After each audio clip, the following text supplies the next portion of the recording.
and welcome to Amazon Q4 Mastery, and I hope you all had a great week and I hope you all learned a lot and you understood what Q4 is all about.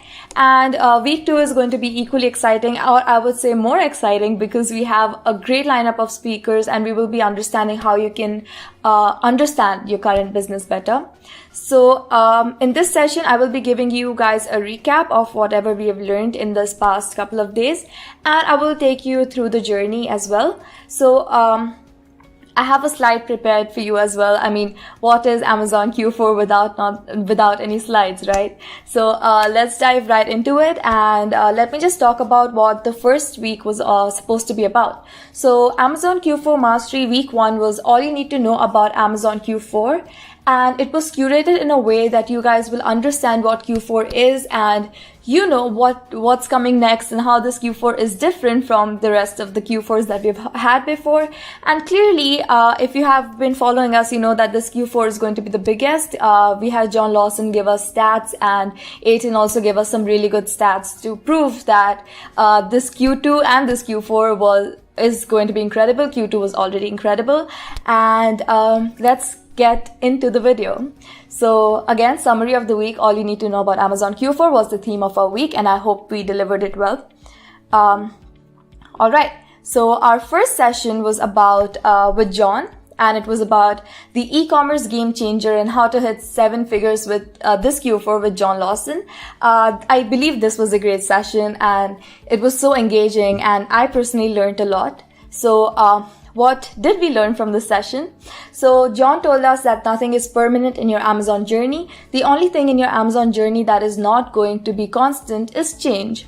And you have to stay true to your brand and believe in your products, because if you're not believing in your products, your brand image seems fake to people. And one thing that we learned from this session was people see through fake. So if you don't believe in your products, there's something wrong with your brand. Now, John also shared 3 important secrets to success, and if you want to know these success in details, and John has done a beautiful job explaining it to us, go back to the video and see it for yourself. So let's get to the first secret. So our first secret is money never dries up. It moves from one place to another.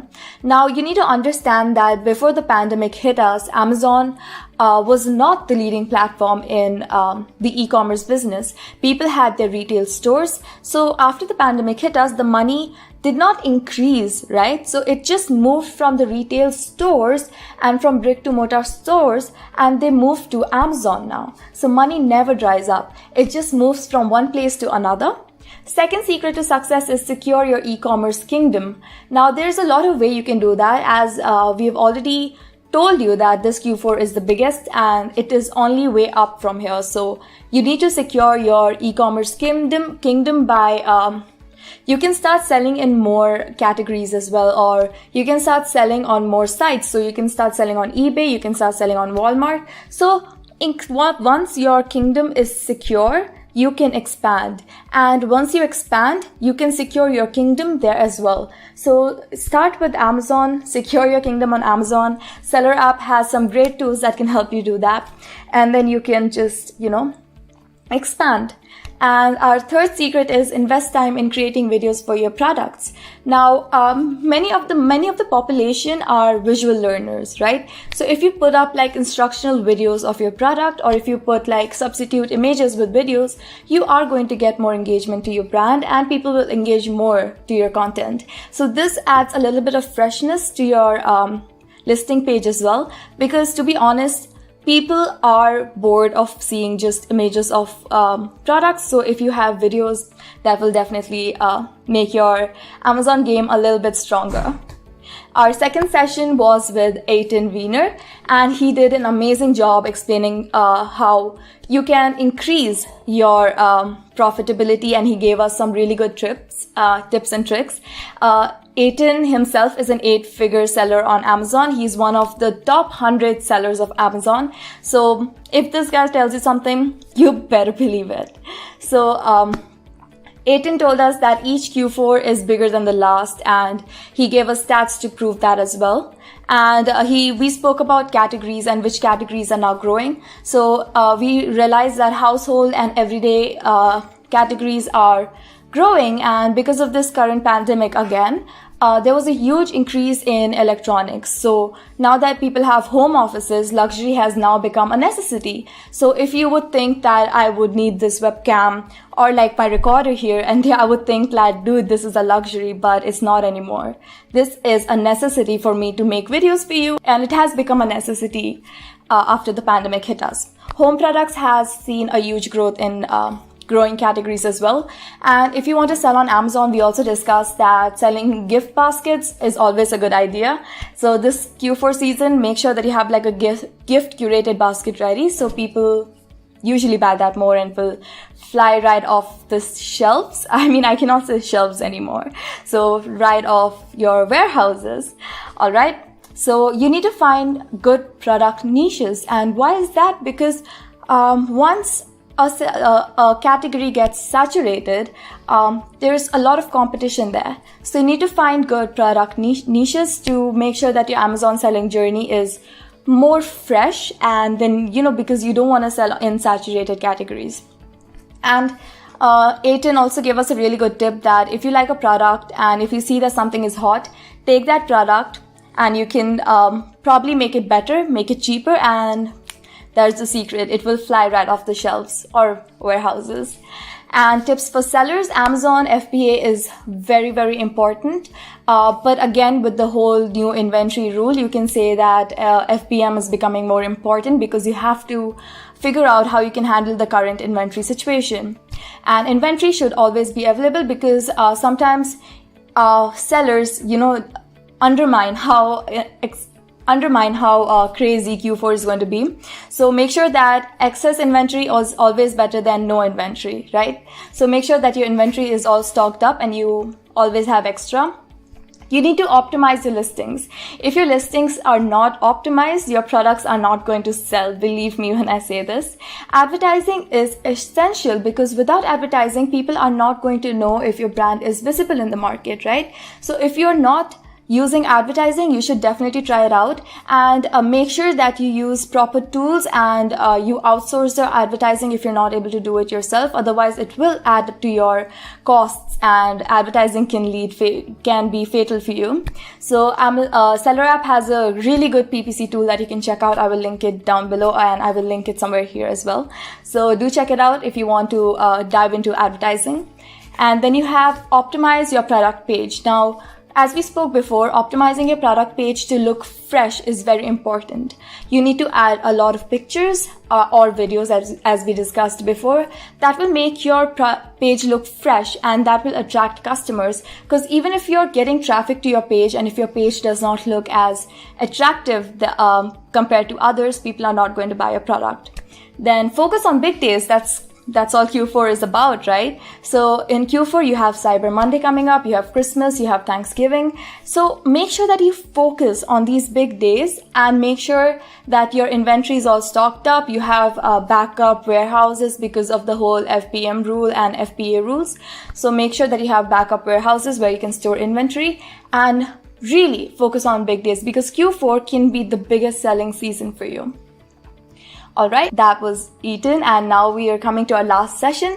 That was with Scott, and I think Scott, with his really good expertise, gave us a lot of tips and tricks and do's and don'ts because he has seen it all. He has been in this business for so long, and he has helped many sellers get their products not banned from Amazon, and I think he's like a lawyer when it comes to Amazon selling. So let's get into the points. So key takeaways in Scott's sessions were mostly about how your account health matters a lot, right? So you need to monitor your account health dashboard, because when you're selling on Amazon, it's just not about like sales, right? You have a lot of things that add up as well. So if you're not taking care of your health dashboard, you will either get banned from Amazon or you will fail at selling on Amazon.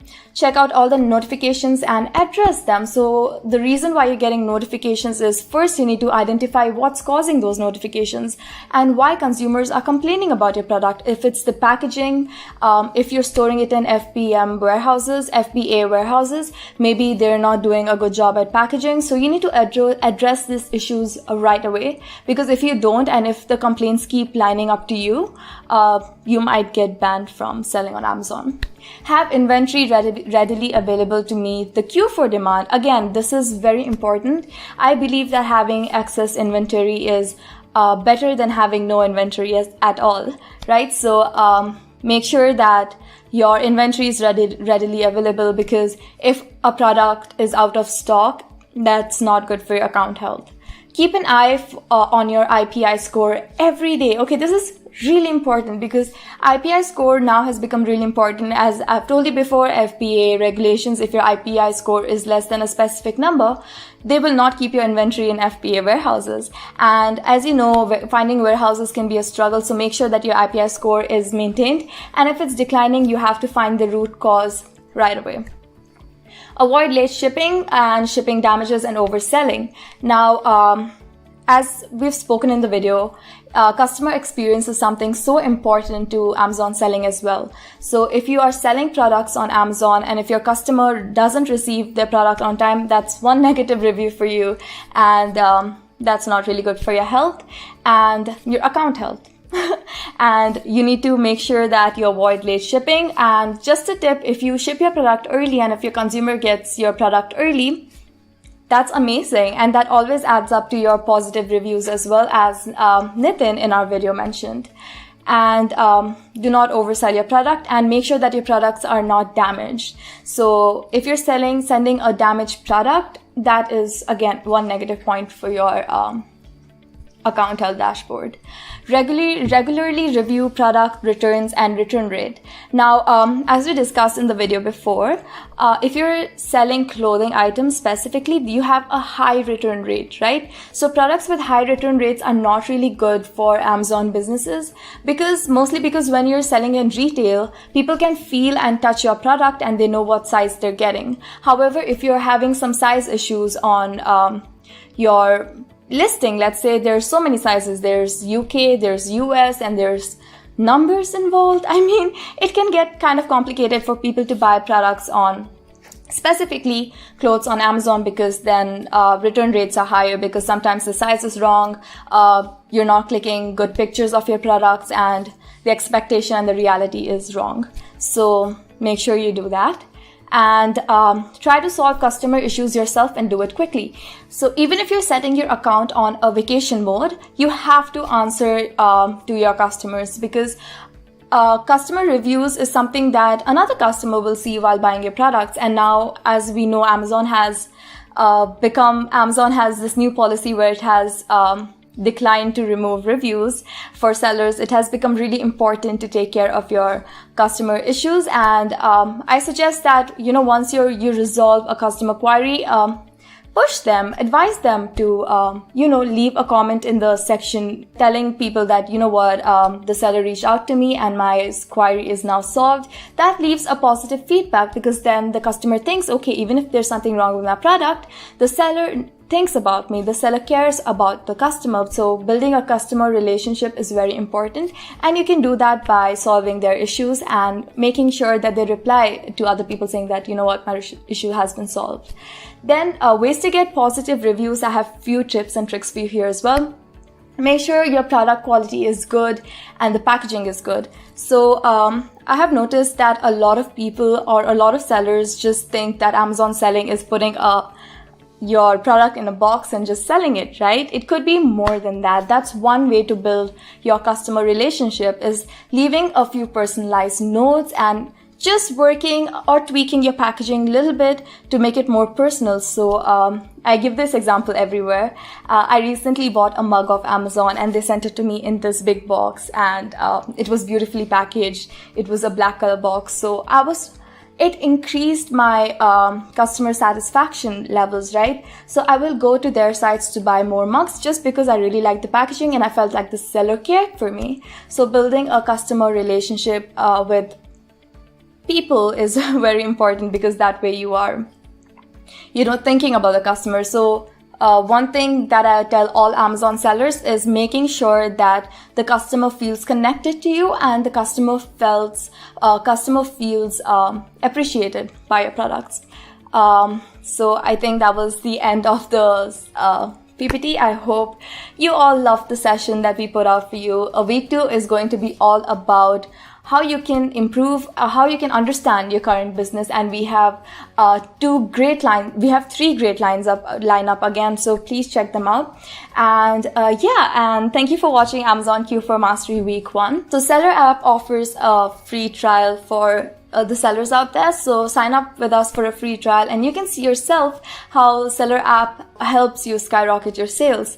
And I hope you all had a great sessions. I hope you all learned a lot. Comment down below and tell me that what helped you and what session did you like best. Tell us how we can improve. Make sure that you like our videos so we know that you like the content, and don't forget to subscribe to join our SellerApp family, where we post seller-friendly content and we have insightful discussions with sellers. And I will see you next week, and I cannot wait for the next video as well. So I hope everyone has a great day, and I will see you then. Bye-bye.